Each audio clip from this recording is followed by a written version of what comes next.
what's up everyone, and welcome to Chris of Emery Animation. I am Chris, and this video will be somewhat of a more casual one, as I just recently reached 10k subs on the channel, and also 7 years as a full-time freelancer, and I sort of wanted to make a video just talking about that, showing some gratitude, and also answer some of your questions to me.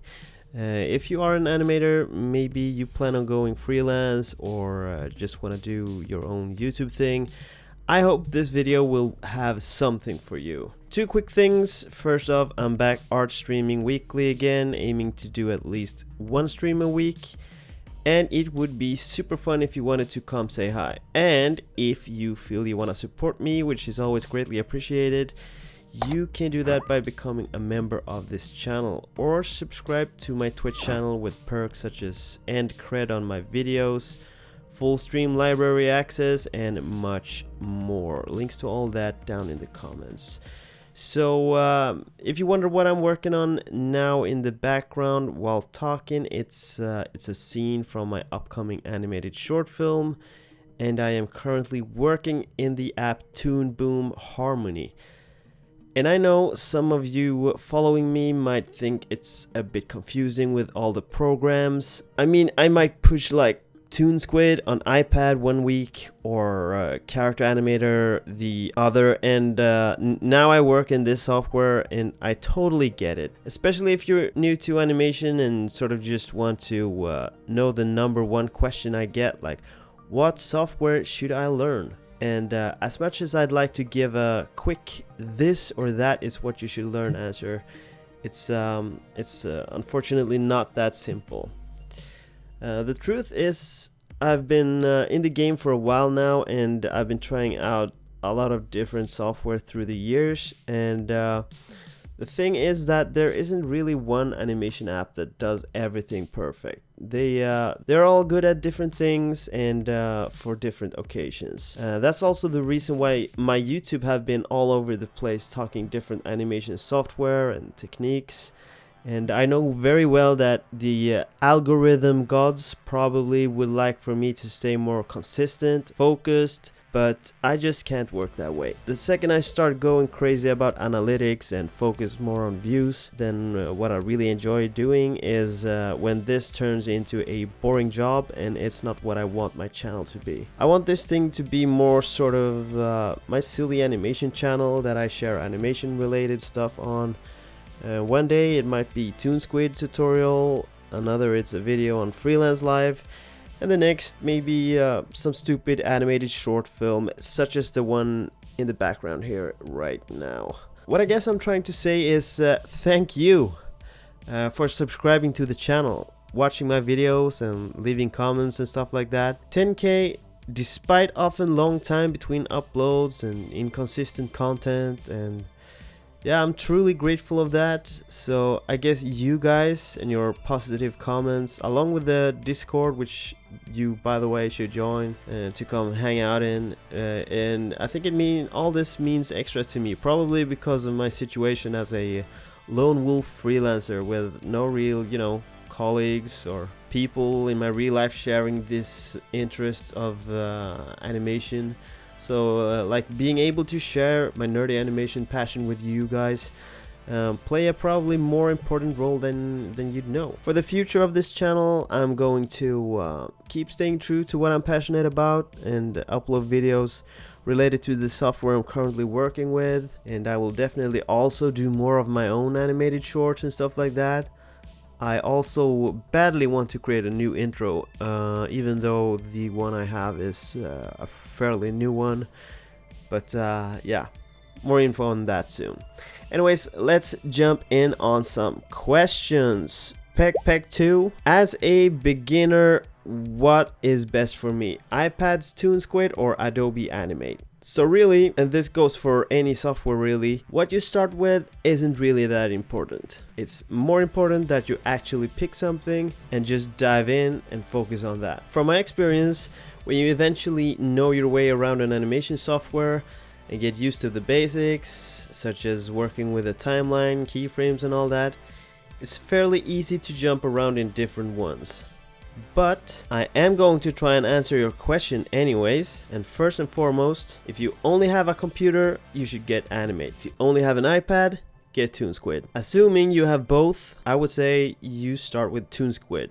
TOONSQUID is a very simple and cheap, intuitive program that you can create a lot in. And there isn't currently a crazy amount of tutorials online, but you'll definitely learn the basics with what's out there. In many ways, TOONSQUID feels like a trimmed down Animate, I feel like, which also, depending on your ambition, is why I believe you with time would want to add a more solid workstation to your arsenal. Like working on a software with a little more depth like Animate or Toon Boom. But for starters, TOONSQUID is great and an app I use multiple times every week when I don't need the complexity of my full desktop rig with everything that comes with it. Passive Slab. Congrats!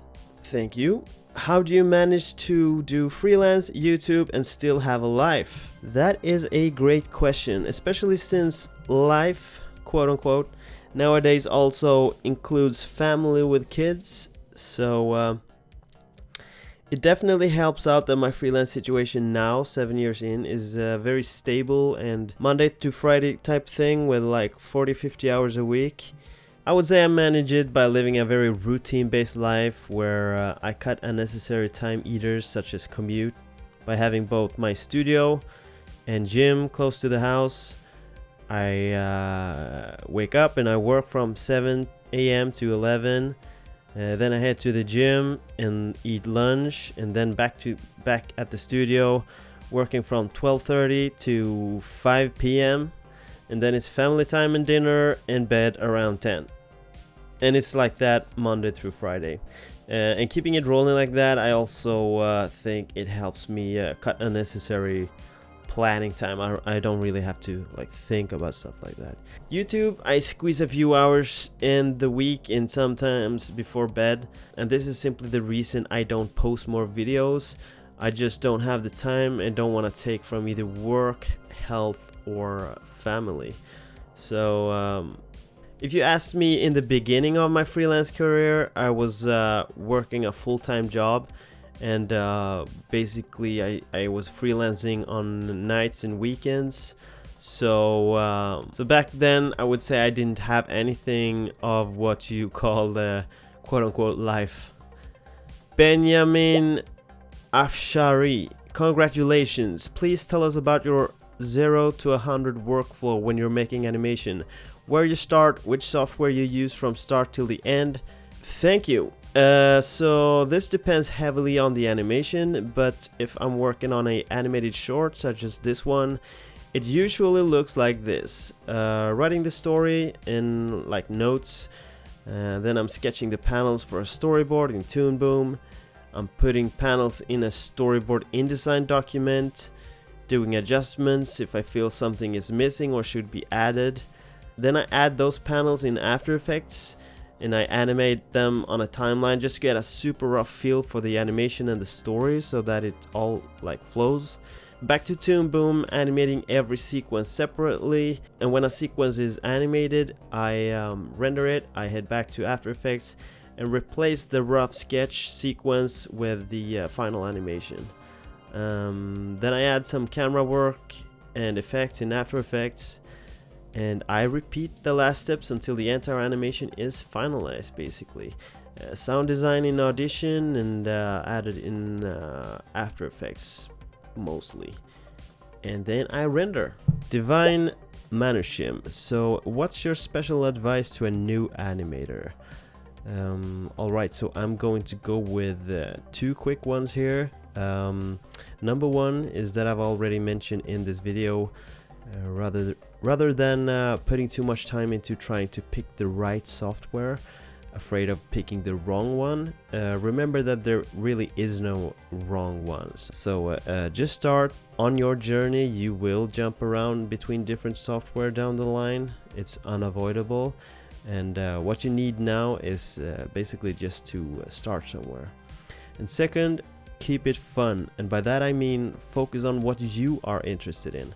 Animation is such a huge bowl of different techniques and programs, And to get good, you need focus and discipline, which is easier when it's something you actually enjoy.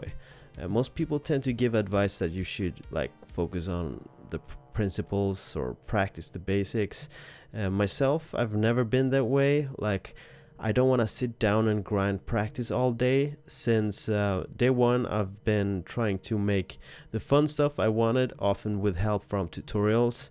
And in the beginning, it turns out shitty and clunky, but with time and more work done, I'm a strong believer in that the principles will come to you as you get better.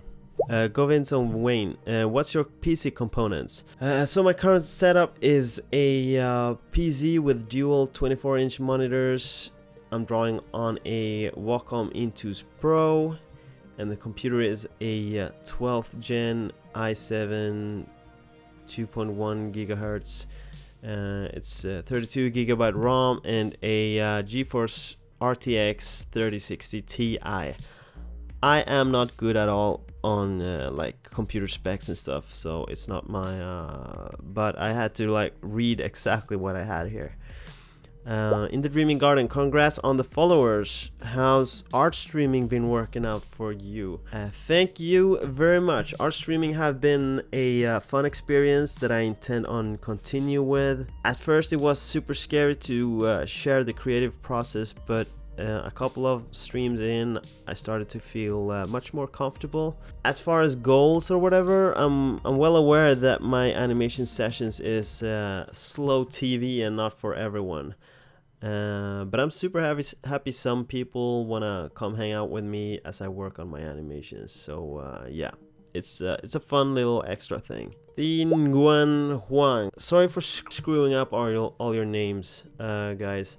Oh, are you comfortable giving advice on how to find freelance commissions? I tried Fiverr to drawing flat character design, but no luck. So in the beginning of my freelancing career, I had basically no connections or clients aside from some small band art stuff every now and then. And my advice to find new clients is doing a very focused, manual and targeted email campaign. So in the beginning, my focus lied on, for example, animated infographics and who might be in need of animation to explain their company or idea. So I thought of startups, for example. I looked up startups in Sweden online and found lists, and then I just spent days researching companies on that list, trying to figure out why they would need my animation. Then I went into email mode, and I had like a template email I was starting with, customized every email to fit that specific company with the reasons why they would need me. Also, of course, along with animations that I've done prior to that, so just to show them something, you know. Now it's not fun at all, like focusing on email marketing for a full week, but the thing is that it really works. And the reason I think it works is exactly that. People are not really willing to do the horrible, boring grind that it is, you know. And of course you have to have like some skills to show. Also, you can't just email people, but it's like a combination there, I think. I don't remember the exact statistics, but say if you email 100 companies on a 2-week period, at least 50 answered, and 10 of them might have sounded somewhat positive, and maybe 2 resulted in work. So it's like 2% of the emails turned into work, something like that. And yeah, I think that's all for now. Thank you very much for the support, and I would love to know what you want me to cover in upcoming videos, like techniques, software, freelance advice, anything really. Leave a comment, and do not forget to like and subscribe if you enjoy what I do. Appreciate you very much, and see you next time.